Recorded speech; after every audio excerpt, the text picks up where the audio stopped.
Hey guys, எப்படி இருக்கீங்க எல்லோரும்? குட் மார்னிங் எல்லாருக்குமே. இன்றைக்கி நம்ம சமையல் என்ன பார்க்க போகிறோன்னு பார்த்தீங்கன்னா, சூப்பரான ஒரு லெமன் ரைஸ் செஞ்சு காமிக்க போகிறேன். இது வந்து கொஞ்சம் டிஃப்ரெண்ட்டாக இருக்கும். எங்கள் ஊர் ஸ்டைலில் நான் செஞ்சுருக்கேன் ஃப்ரெண்ட்ஸ். செம்ம டேஸ்ட்டாக இருக்கும். கண்டிப்பாக நீங்கள் ட்ரை பண்ணி பாருங்கள். அதுக்கப்புறமா இதுக்கு ஆப்டான ஒரு சைட் டிஷ் என்னன்னு பார்த்தீங்கன்னா, எல்லாருமே வந்து லெமன் சாதத்துக்கு பொட்டேட்டோ ஃப்ரை தான் பண்ணுவாங்க. பட் நான் வந்து கொஞ்சம் டிஃப்ரெண்ட்டாக இன்றைக்கி பீட்ரூட் ஃப்ரை தான் பண்ண போகிறேன். முட்டை போட்டு நல்லா இந்த பீட்ரூட் ஃப்ரையை வந்து செஞ்சுருக்கேன். இந்த பொரியல் பார்த்திங்கன்னா ரொம்ப சூப்பராக இந்த லெமன் சாதத்துக்கு, புளி சாதத்துக்கு, இதுக்கு எல்லாத்துக்குமே ரொம்ப ஆப்டாக இருக்கும். சூப்பராகவும் இருக்கும், டேஸ்ட்டாகவும் இருக்கும், அதே மாதிரி சத்தானது கூட. ஸோ கண்டிப்பாக இதை நீங்கள் செஞ்சு பாருங்கள். வீடியோவை ஃபஸ்ட் டைம் பார்க்குறவங்களா இருந்தால் சேனலை சப்ஸ்கிரைப் பண்ணிவிட்டு பாருங்கள், சப்போர்ட் பண்ணுங்கள். ஓகே ஃப்ரெண்ட்ஸ், இப்போ வாங்க வீடியோக்குள்ளே போகலாம்.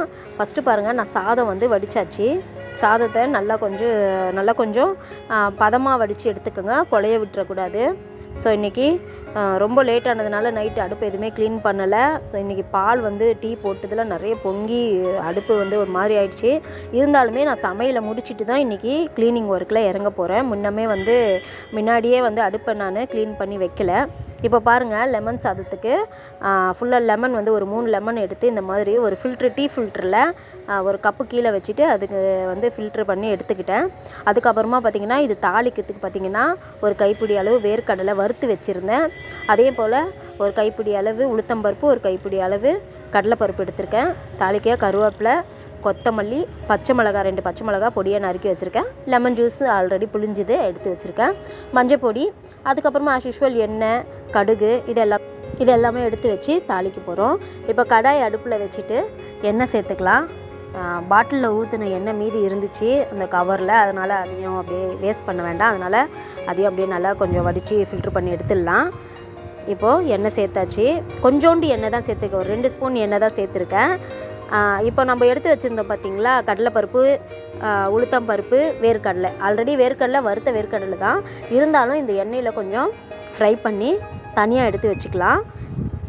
இப்போ நல்லா ஃப்ரை பண்ணிட்டு இந்த மாதிரி தனியாக எடுத்து வச்சுருங்க. இப்போ அதே கடாயில் இன்னும் கொஞ்சம் எண்ணெய் ஊற்றிடுங்க. எண்ணெய் ஊற்றிட்டு எண்ணெய் நல்லா சூடாகட்டும். கொஞ்சம் தாராளமாகவே எண்ணெய் சேர்த்துக்கலாம். இதுக்கு எண்ணெய் சேர்த்ததுக்கப்புறமா ஒரு 1 ஸ்பூன் கடுகு உளுத்தம்பருப்பு சேர்த்துக்கலாம். கடுகு உளுத்தம்பருப்பு இதில் கொஞ்சம் எக்ஸஸாகவே சேர்க்கணும். ஏன்னா லெமன் சாதத்துக்கு நம்ம எதுவுமே சேர்க்க மாட்டோம் இல்லைங்களா, அதனால தான். கொஞ்சோண்டு சீரகம், ஒரு 1/4 ஸ்பூன் சீரகம் சேர்த்துருக்கேன். இது எல்லாமே நல்லா பொரிஞ்சு வரட்டும். நல்லா பொரிஞ்சு வந்ததுக்கப்புறமா பச்சை மிளகா அரிஞ்சு வச்சுருந்தோம் பார்த்திங்களா, அந்த பச்சை மிளகாவை நம்ம சேர்த்துக்கலாம். பச்சை மிளகா காரத்துக்கு ஏற்ற மாதிரி நீங்கள் சேர்த்துக்கோங்க, அதிகமாக சேர்த்துக்கணுன்ட்டு அவசியம் இல்லை. அதுக்கப்புறம் அது கூடவே கருவேப்பிலையும் மஞ்சள் பொடியும் சேர்த்துட்டு லைட்டாக வதக்கி விட்டுறலாம். ரொம்ப அடுப்பை வந்து ஹை ஃப்ளேமில் வைக்காதீங்க, மஞ்சள் பொடி போட்டதுனால தீஞ்சு போயிடும், அதனால தான். இப்போ அது கூடவே பெருங்காயத்தூளும் சேர்த்துக்கலாம். வாயுவுக்காக, ஜீரணத்துக்காகவும் நம்ம இந்த பெருங்காய பொடி சேர்த்துக்கிறோம். டேஸ்ட்டுக்காகவும் சேர்த்துக்கலாம், நல்லாயிருக்கும் லெமன் சாதத்துக்கு. அதுக்கப்புறமா பாருங்கள், இப்போது நம்ம ஆல்ரெடி புளிஞ்சு வச்சுருந்தோம் இல்லைங்களா லெமன் ஜூஸு, அந்த லெமன் ஜூஸை அப்படியே சேர்த்துக்கலாம். 3 பழம் எடுத்தேன். நீங்கள் உங்கள் குவான்டிட்டிக்கு ஏற்ற மாதிரி, நீங்கள் எத்தனை பேருக்கு சாதம் கட்டுறீங்களோ, டிஃபன் பாக்ஸுக்கு ரெடி பண்ணுறீங்களோ, அதுக்கேற்ற மாதிரி நீங்கள் வந்து ரெடி பண்ணி எடுத்துக்கோங்க. இப்போ இந்த டிஷ்ஷுக்கு தேவையான அளவுக்கு டேஸ்ட்டுக்கு ஏற்ற மாதிரி நீங்கள் உப்பு சேர்த்துக்கோங்க. நான் உப்பு சேர்த்துட்டு ஒரே ஒரு ஸ்பூனு தண்ணி சேர்த்துக்கிறேன். அந்த தண்ணி எதுக்குன்னா, இந்த உப்பு வந்து கரையிறதுக்காக நான் தண்ணி சேர்த்துருக்கேன். வெறும் புளிப்பில் அந்த உப்பு வந்து கரையாது, அதனால் ஒரு ஸ்பூன் தண்ணி சேர்த்துட்டு ரொம்ப கொதிக்க விடாமல் இந்த மாதிரி கொதி வர ஸ்டேஜில், இப்போ நம்ம ரசம் எப்படி இறக்குவோம் அந்த ஸ்டேஜுக்கு வந்த உடனே நம்ம இதை நிறுத்திடணும் அடுப்பை. ஏன்னு கேட்டிங்கன்னா, இல்லைனா லெமன் சாதம் கசப்பு தன்மை வந்துடும். அதனால தான் நான் கொதிக்க விடக்கூடாதுன்னு சொல்கிறேன் லெமனை. இப்போ பாருங்கள், நம்மளுக்கு எவ்வளோ ரைஸ் தேவையோ அந்த அளவுக்கு ரைஸ் எடுத்து அதில் போட்டுட்டு, நல்லா ஆற வச்ச ரைஸு அதை எடுத்து போட்டுட்டு, அது கூடவே பாருங்கள் கொத்தமல்லியை நறுக்கி வச்ச கொத்தமல்லி சேர்த்துக்கிறேன். கொத்தமல்லி சேர்த்துட்டு நம்ம ஆல்ரெடி வறுத்து வச்சுருந்தோம் இல்லைங்களா, அந்த இது எல்லாமே நம்ம போட்டுக்கலாம். வேர்க்கடலை, உளுத்தம்பருப்பு, கடலைப்பருப்பு இது எல்லாமே வறுத்து வச்சுருந்தேன். கொஞ்சம் கோல்டன் கலர்லேயே வறுத்துக்குங்க, அப்போ தான் டேஸ்ட் நல்லாயிருக்கும். மொறுன்னு கிறிஸ்பியாக இருக்கும் நம்மளுக்கு. அதனால தான் நான் இந்த கோல்டன் டார்க் ப்ரௌனில் நான் வந்து வதக்கி வச்சுருக்கேன். இப்போ பாருங்கள், இதை ஃபுல்லாகவே மிக்ஸ் பண்ணி எடுத்துக்கலாம். ஸோ ரொம்ப சூப்பரான டிஃபன் பாக்ஸுக்கு சாப்பாடு ரெடி ஆகிட்டுருக்கு. இப்போ பாருங்கள், இப்போ எல்லாமே கலரி முடித்தாச்சு. இப்போது மெயின் சீக்ரெட் இன்க்ரீடியண்ட்டு இது இப்போ தான் நான் வந்து காமிக்க போகிறேன். இதுக்கு பார்த்திங்கன்னா ஒரு தாளிப்பு கடாயில் எண்ணெய் ஊற்றிட்டு கொஞ்சோண்டு சீரகம் மட்டும் சேர்த்துக்கிறேன். வேறு எதுவுமே நம்ம தாளிக்கிறதுக்கு கடுகோ எதுவுமே சேர்க்க வேண்டாம். சீரகம் மட்டும் ஒரு 1/4 ஸ்பூன் சேர்த்துக்கிறேன். அது நல்லா பொரிஞ்சு வரட்டும். பொரிஞ்சு வந்ததுக்கப்புறமா அதில் பாருங்கள், ஒரு 4 காஞ்ச மிளகா காரத்துக்கு ஏற்ற மாதிரி நான் வந்து முழுசாக போட்டுக்கிறேன். போட்டுட்டு அதை லைட்டாக ஃப்ரை பண்ணி எடுத்துக்கலாம். காரம் சாப்பிட்றவங்களா இருந்தால் போட்டுக்கோங்க, இல்லைனா கம்மி பண்ணிக்கோங்க மிளகாவை. அது கூடவே கொஞ்சோண்டு கருவேப்பிலை சேர்த்துக்கிட்டு நல்லா இதை ஃப்ரை பண்ணி எடுத்துக்கிறேன்.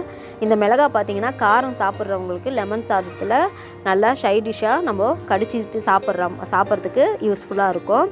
பசங்களாக இருந்தால் வெறும் எடுத்து வச்சுட்டு அதை வெறும் ரைஸ் மட்டும் சாப்பிடுவாங்க. இப்போ நம்ம கலரி வச்சுருந்த லெமன் ரைஸில் இதை அப்படியே கொட்ட போகிறோம். கொட்டிட்டு இதை நல்லா மிக்ஸ் பண்ணி எடுத்துக்கலாம்.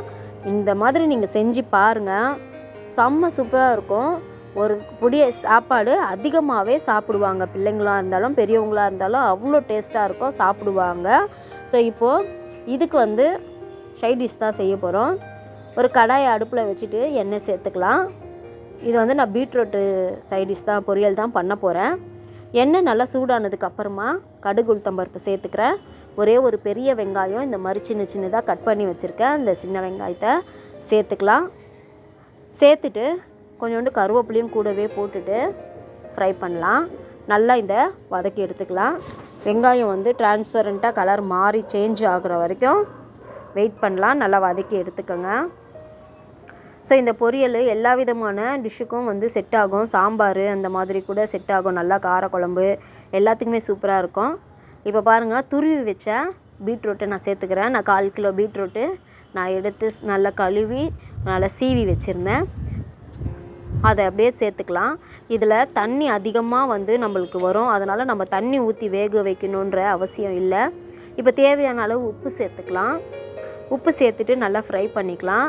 மூடி போட்டுட்டு நல்லா ஒரு 5 நிமிஷம் வேக விட போகிறோம். அப்போ தான் அந்த ஆவிலையும் சரி அந்த ஆவி தண்ணியிலையும் நல்லா வெந்துடும். ஆல்ரெடி இது தண்ணி ஈரமாக தான் இருக்கும் இந்த காய், அதனால தான். இப்போ பாருங்கள், மூடி போட்டு நல்லா எவ்வளோ தண்ணியாக இருக்குது பார்த்திங்களா, அப்போ கூட அந்த ஆவியில் நல்லா வெந்துடும். இப்போ வந்து தேவையான அளவு காரத்துக்கு ஏற்ற மாதிரி உங்கள் டேஸ்ட்டுக்கு ஏற்ற மாதிரி நீங்கள் மிளகாய் பொடி சேர்த்துக்கோங்க. இதுக்கு பச்சை மிளகாவோ காஞ்ச மிளகாவோ சேர்க்கக்கூடாது. ஏன்னா முட்டை போட்டு பொரிக்கிறதுனால கண்டிப்பாக நம்ம மிளகாய் பொடி தான் சேர்க்கணும்.